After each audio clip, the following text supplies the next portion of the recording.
बहुत से लोग पूछ रहे हैं सर हमको आपकी डाइट समझ में नहीं आ रही है, आप 7 दिन की डाइट अलग बताते हो और 7 दिन की डाइट अलग बताते हो। 7 दिन आप बोलते हो कि आपको फ्रूट्स नहीं खाना है, केवल दाल चावल और रोटी, इसके अलावा सब बंद कर देते हो। फिर इसके बाद आप फल वगैरह बताते हो और उसके बाद आप बोलते हो सर आपको रनिंग भी नहीं करनी है और कोई एक्सरसाइज भी नहीं करनी है। तो बहुत से लोगों को समझ में नहीं आ रहा था, डिटेल में पूछते थे, तो इसलिए मैं आपको डिटेल में बता रहा हूँ इस वीडियो के माध्यम से कि जब हम बवासीर में, पाइल्स में या कब्जियत में कोई भी एक्सरसाइज करते हैं या कोई भी व्यायाम करते हैं केवल योगा को छोड़कर, तो हमारे शरीर में कब्जियत पैदा होती है। कब्जियत का शास्त्रों में बताया गया है कि अत्यधिक श्रम करने से हमारा मल रूखा होता है, टाइट होता है और जिससे कब्जियत पैदा होती है अत्यधिक श्रम करने से। तो एक्सरसाइज जो है वो बहुत ज़्यादा मेहनत वाला काम है, रनिंग जो है बहुत ज़्यादा मेहनत करने वाला है। रनिंग करने से हमारा डाइजेशन सिस्टम बहुत फास्ट हो जाता है और हमारा खाना तेज़ी से पचता है, बहुत अच्छी तरह से पचता है, जिससे क्या होता है कि हमारा मल सूखने लगता है।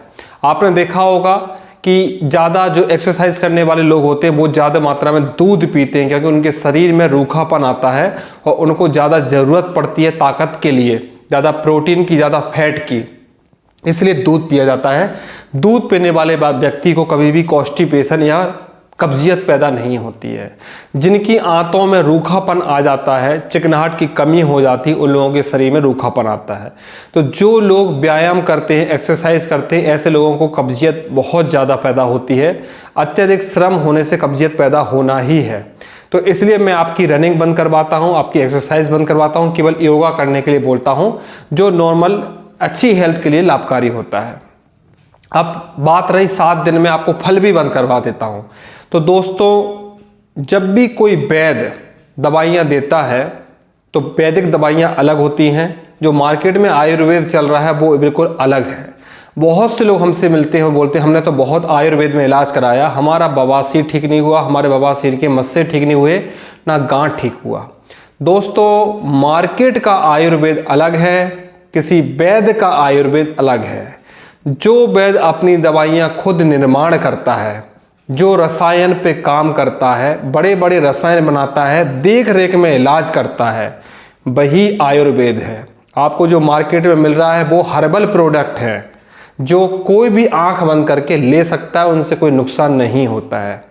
लेकिन जो वैदिक दवाइयाँ होती हैं, आयुर्वेद की रसायन दवाइयाँ जो होती हैं, जैसे कि मोटे तौर पे बता रहा हूँ, पारा पे जो वैद्य काम करते हैं, मेंसिल पे जो वैद्य काम करते हैं, दार चिकना पे जो वैद्य काम करते हैं, गंधक पे जो वैद्य काम करते हैं, भस्मों के ऊपर जो वैद्य काम करते हैं, वो वैदिक इलाज करते हैं। वो इलाज देख रेख में होता है।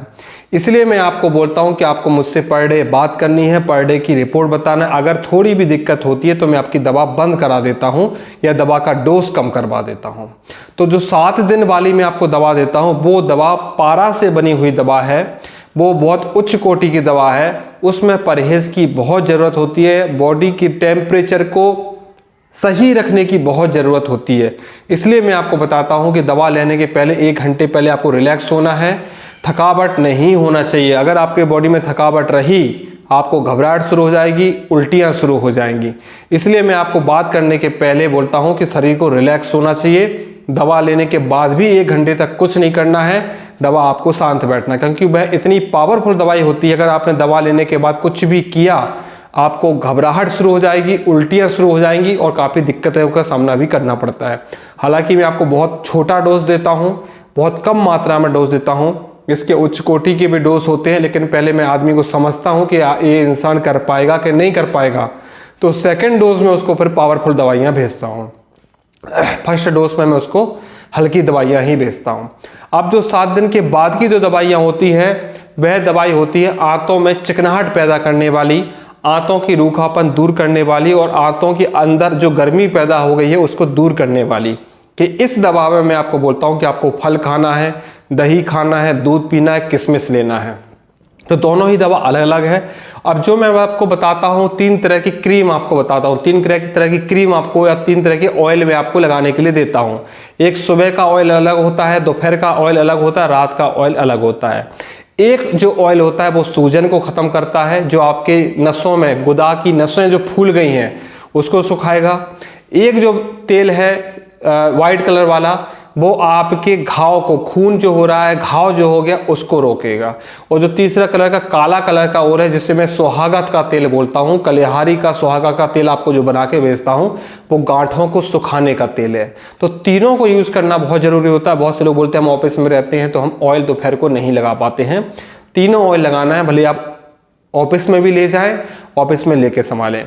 और जिस तरह की मैं डाइट देता हूं, बहुत से लोग ऐसे हैं जो 3-4 महीने से ट्रीटमेंट ले रहे हैं, उनकी गांठें बहुत बड़ी बड़ी थी, उनकी गांठें अभी 50% ही ठीक हुई हैं। बहुत से लोग ऐसे थे कि जिनकी गुदा में से पस आ रहा था, रेगुलर ब्लीडिंग आ रही थी, बहुत ज़्यादा घाव था, उनका 20-25 दिन में ही ठीक हो गया।